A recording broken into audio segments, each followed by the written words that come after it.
ಇವತ್ತು ನಾವು 8ನೇ ತರಗತಿಯ ಪಾಠ ಬುದ್ಧನ ಸಲಹೆ ಇದನ್ನು ನೋಡುವ. ಇದನ್ನು ಬರೆದವರು ನಿರುಪಮ. ಬಹಳ ವರ್ಷಗಳ ಹಿಂದಿನ ಮಾತು. ಭಾರತದ ಉತ್ತರ ಭಾಗದಲ್ಲಿ ಕಪಿಲವಸ್ತು ಎಂಬ ನಗರವಿತ್ತು. ಅದನ್ನು ಶಾಕ್ಯರೆಂಬ ಅರಸು ಮನೆತನದವರು ಆಳುತ್ತಿದ್ದರು. ಶಾಕ್ಯರ ಅರಸ ಶುದ್ಧೋಧನೆಗೆ ಸಿದ್ಧಾರ್ಥನೆಂಬ ಮಗ ಹುಟ್ಟಿದನು. ಆತ ಬೆಳೆದ ಮೇಲೆ ಸನ್ಯಾಸ ಸ್ವೀಕರಿಸಿ ಭಗವಾನ್ ಬುದ್ಧನಾದನು. ಈಗ ನೇಪಾಳ ದೇಶದಲ್ಲಿ ಸೇರಿ ಹೋಗಿರುವ ಕಪಿಲವಸ್ತು ನಗರದ ಸಮೀಪದಲ್ಲಿ ಹೇಮಕೂಟ ಪರ್ವತಗಳಿವೆ. ಆ ಪರ್ವತದಲ್ಲಿ ಹುಟ್ಟಿದ ಗಂಗಾ ನದಿ ದಕ್ಷಿಣಕ್ಕೆ ಕಾಶಿನಗರದವರೆಗೆ ಹರಿದು ನಂತರ ಕವಲಾಗಿ ಬಂಗಾಳ ಸಮುದ್ರಕ್ಕೆ ಸೇರುತ್ತದೆ. ಆ ಕಾಲದಲ್ಲಿ ಗಂಗಾ ನದಿಯ ಎರಡೂ ಬದಿಗಳಲ್ಲಿ 2 ರಾಜ್ಯಗಳಿದ್ದವು. ಒಂದು ವತ್ಸ ರಾಜ್ಯ, ಇನ್ನೊಂದು ಮಗಧ ರಾಜ್ಯ. ಈ ನದಿಯಿಂದ 2 ರಾಜ್ಯಗಳು ಉಪಯೋಗ ಪಡೆದು ಸುಭಿಕ್ಷವಾಗಿದ್ದವು.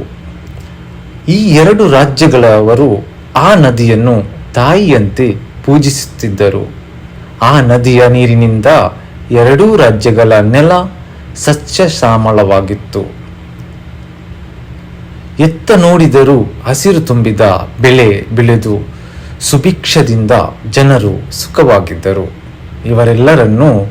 ಇವರೆಲ್ಲರೂ ಗಂಗಾ ನದಿಯನ್ನು ತಮಗೆ ಅನ್ನ ನೀಡುವ ತಾಯಿ ಎನ್ನುತ್ತಿದ್ದರು. ಆದರೆ ಅವರಿಬ್ಬರನ್ನು ಕ್ರಮೇಣ ಸ್ವಾರ್ಥ ಆವರಿಸಿತು.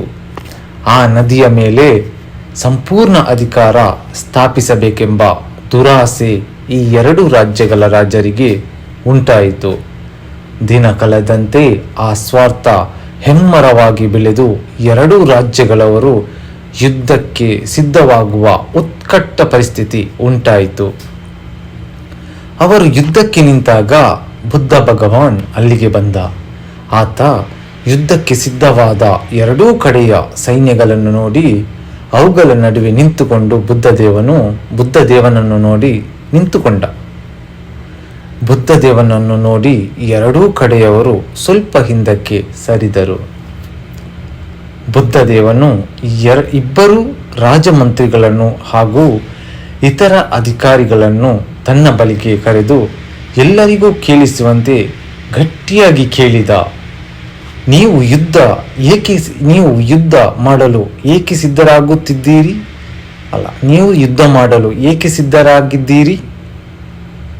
ನಮ್ಮ ಜೀವನಾಧಾರವಾದ ಗಂಗಾ ನದಿಯ ನೀರಿಗಾಗಿ ಅವರೆಲ್ಲರೂ ಒಕ್ಕೊರಲಿನಿಂದ ಉತ್ತರವಿತ್ತರು.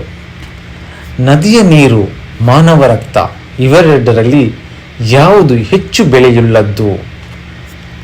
ಅದಕ್ಕೆ ಮನುಷ್ಯನ ರಕ್ತ ನದಿ ನೀರಿಗಿಂತ ತುಂಬಾ ಬೆಲೆಯುಳ್ಳದ್ದು ಎಂದು 2 ಕಡೆಯವರಿಂದ ಉತ್ತರ ಬಂತು. ಹಾಗಾದರೆ ನೀವು ಕಡಿಮೆ ಬೆಲೆ ಇರುವ ನೀರಿಗಾಗಿ ಅದಕ್ಕಿಂತಲೂ ಅಮೂಲ್ಯವಾದ ರಕ್ತವನ್ನು ಹರಿಸಲು ಏಕೆ ಸಿದ್ಧರಾಗಿದ್ದೀರಿ ಎಂದು ಬುದ್ಧ ಪುನಃ ಪ್ರಶ್ನಿಸಿದ. ನಮ್ಮ ಜೀವಗಳಿಗೆ ಈ ಗಂಗಾ ನದಿಯ ನೀರು ತುಂಬಾ ಅವಶ್ಯಕವಲ್ಲವೇ ಎಂದು 2 ಕಡೆಯವರು ಹೇಳಿದರು. ನೀವು ಜೀವಿಸಬೇಕೆಂದಿದ್ದರಲ್ಲವೇ ಮತ್ತೆ ಸಾಯಲಿಕ್ಕೆ ಸಿದ್ಧರಾಗಿದ್ದೀರಿ ಎಂದು ಕೇಳಿದ ಬುದ್ಧ. 2 ರಾಜ್ಯದ ಮಂತ್ರಿಗಳು ಹೀಗೆ ಹೇಳಿದರು. ಸ್ವಾಮಿ, 2 ರಾಜ್ಯಗಳ ನಡುವೆ ದ್ವೇಷ ಅಸೂಯೆಗಳಿಂದ ಪರಿಸ್ಥಿತಿ ವಿಷಮಿಸಿದೆ. ಇದಕ್ಕೆ ಪರಿಹಾರವೇ ಇಲ್ಲ. ಈಗ ಯುದ್ಧದ ಹೊರತು ಬೇರೆ ದಾರಿ ಇಲ್ಲ. ಬುದ್ಧದೇವ ನಕ್ಕ. ನೀವು ದ್ವೇಷದಿಂದ ದ್ವೇಷವನ್ನು ಜಯಿಸಲು ಹೋದರೆ ಕೊನೆಗೆ ನಿಮಗೆ ಉಳಿಯುವುದು ಈರ್ಷ್ಯೆಯೇ. ಇವುಗಳಿಂದ ಜೀವಗಳಿಗೆ ದುಃಖವೇ ಹೊರತು ಸುಖವಲ್ಲ.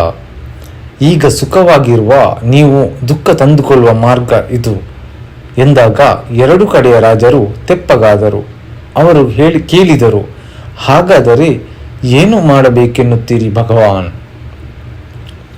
ಮನುಷ್ಯ ಸುಖವಾಗಿ ಜೀವಿಸಲು ನೀರು, ಗಾಳಿ, ಆಹಾರ ಎಲ್ಲವೂ ಮುಖ್ಯವಾದಂತೆ ಶಾಂತಿಯೂ ಅಷ್ಟೇ ಮುಖ್ಯ.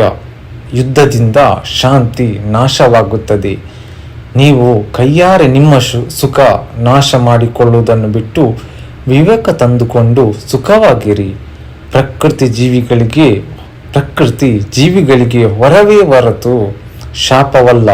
ಈ ವರವನ್ನು ಸರ್ವ ಮಾನವರು ಸಮಾನವಾಗಿ ಹಂಚಿಕೊಂಡಾಗ ಎಲ್ಲರಿಗೂ ಸುಖ ಶಾಂತಿ ಸಿಗುತ್ತದೆ ಎಂದು ಬುದ್ಧದೇವ ಬೋಧಿಸಿದ. ಎರಡು ಕಡೆಯ ರಾಜರಿಗೆ ಈ ಸಲಹೆ ಸತ್ಯವೆನಿಸಿತು. ಎಲ್ಲರೂ ಬುದ್ಧದೇವನಿಗೆ ನಮಸ್ಕರಿಸಿ ಯುದ್ಧ ಬೇಡವೆಂದು ತಮ್ಮ ತಮ್ಮ ಊರಿಗೆ ಹೊರಟರು. ಅಂದಿನಿಂದ ಆ ಎರಡೂ ರಾಜ್ಯದ ಜನರು ಸ್ನೇಹದಿಂದ ಸುಖವಾಗಿದ್ದರು.